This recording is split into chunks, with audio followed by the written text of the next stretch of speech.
أما الجدية والأفعال فتأتي من خلال مؤتمر الحوار الوطني. من يريد أن يختبر جديتنا فليأتي إلى مؤتمر الحوار الوطني ليكون شريكا في صناعة المستقبل.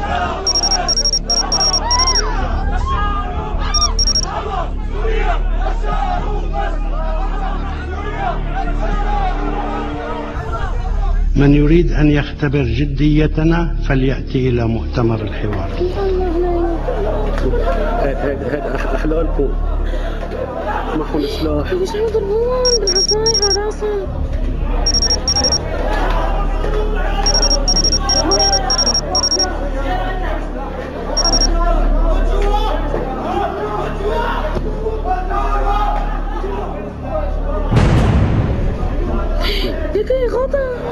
من يريد أن يختبر جديتنا فليأتي إلى مؤتمر الحوار الوطني.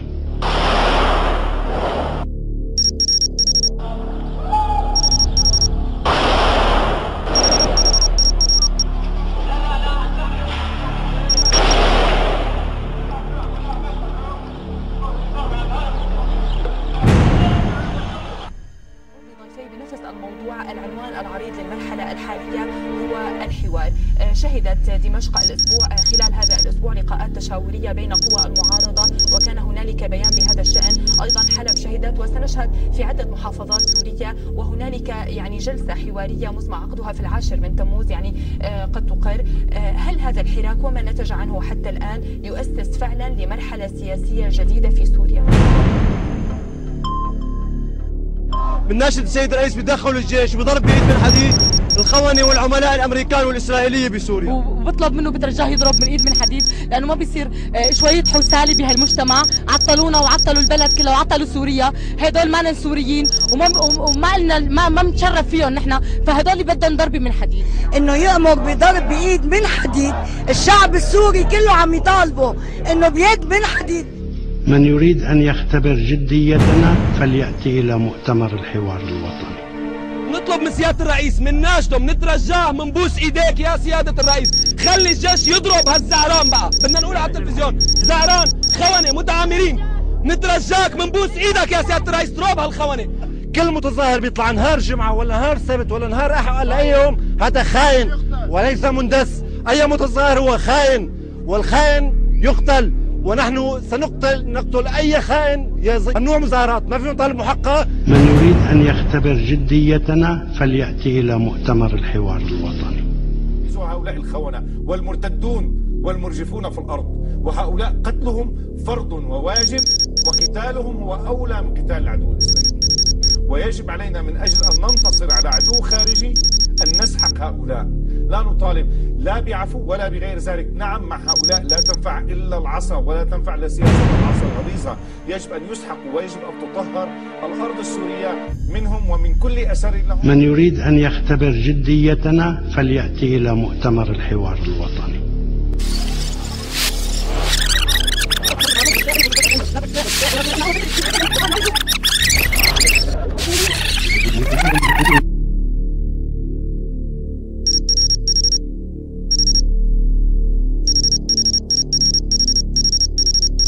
كنت شاهدة على تعليمات سيادته ألا يطلق الرصاص الحي حتى لو قتل من الشرطة أو من قوى الأمن أو من أجهزة الدولة.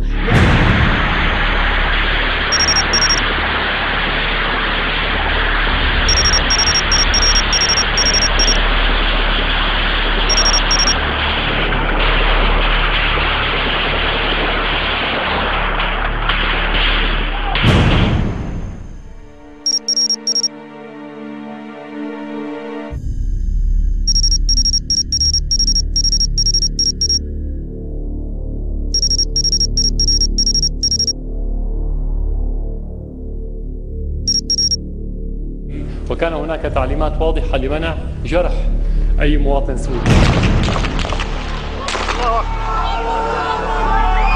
صعب صعب صعب. الله أكبر الله أكبر. في إسعاف إسعاف. اسعاف يا شباب!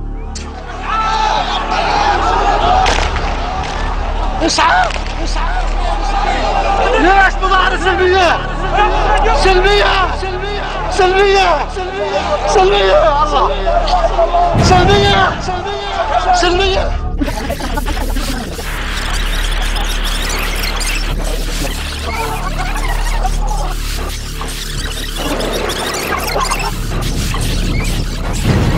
وتم لهذه الغاية تشكيل هيئة حوار وطني تكون مهمتها وضع الأسس والآليات الكفيلة بقيام حوار شامل لمختلف القضايا التي تهم جميع أبناء الوطن. يسمح من جانب هذا الحوار من جانب بمناقشة مسودات القوانين المطروحة في هذه المرحلة، ويفسح المجال من جانب آخر للمساهمة في صياغة مستقبل سوريا بمعناه الشامل للعقود والأجيال المقبلة، ويساعدنا جميعا على إنضاج رؤية واضحة لهذا المستقبل، ويدفع الحراك السياسي والاجتماعي والاقتصادي في وطننا ريثما تأخذ الأحزاب دورا أوسع في الحياة العامة بعد إقرار قانون جديد للأحزاب. كل شيء يجب أن يكون مربوط بزمن، وأعتقد أن مطلبكم جميعا هو كل شيء نتحدث عنه ما هو جدول الزمن. نستطيع القول إذن أن الحوار الوطني بات عنوان المرحلة الحالية. هذا الحوار عملية مهمة جدا، يجب أن نعطيه فرصة، لأن كل مستقبل سوريا إذا أردناه أن ينجح يجب أن يبنى على هذا الحوار الذي يشارك فيه مختلف الأطياف الموجودة على الساحة السورية.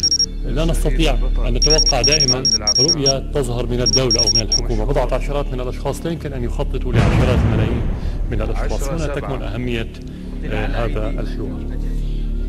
أما المطالب الملحة للشعب فقد بشر بتنفيذها قبل بدء الحوار، فقمنا برفع حالة الطوارئ وإلغاء محكمة أمن الدولة، والذي من شأنه أن ينظم عمل الأجهزة المختصة بالشكل الذي يعزز كرامة المواطن من دون المساس بأمن الوطن. وأصدرنا قانون تنظيم حق التظاهر السلمي الذي يعزز إمكانية التعبير عن الآراء والمواقف بشكل حر وسلمي ومنظم كحالة صحية تساعد الدولة على تصحيح الخلل وعلى تصويب الاتجاه. الله يحرق قلبك اولادك، الله يحرق قلبك اولادك، كقيدك لله، كقيدك لله.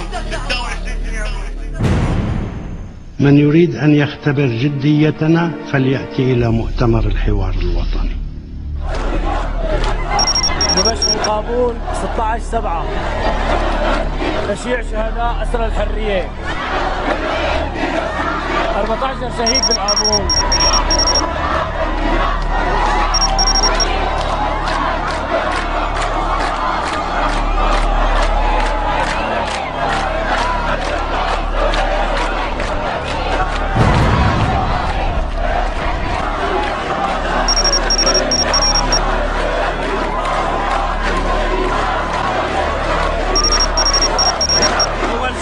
محمد خير الحموي، الثاني أحمد نزير الخشن.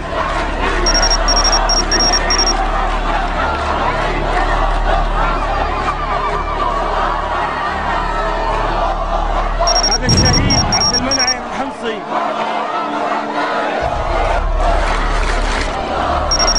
هي الشهيد سعيد عمر القصير، هو مو من الآبون بس من سكان الآبون. هي الشهيد جمال عبد الواحد،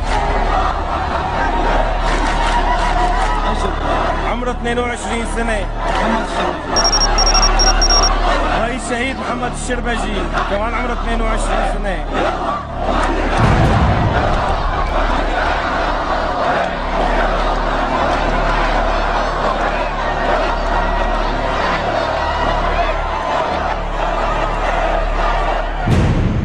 من يريد أن يختبر جديتنا فليأتي إلى مؤتمر